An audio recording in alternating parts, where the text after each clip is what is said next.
Hello everyone, welcome to a new video. In this video, I'll show you how to add description on your YouTube channel. It's very easy and simple. Now let's start.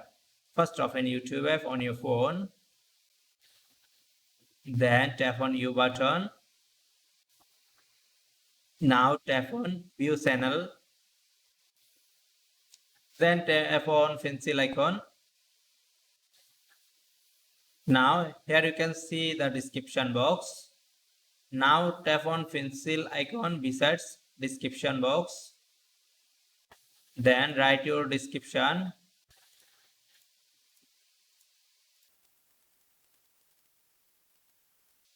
Now tap on Save button.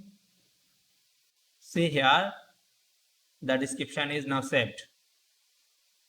That's it for now. I hope you enjoyed this tutorial. If you enjoy this, please like this and also as well as subscribe our channel for more interesting tech video like this. Thank you.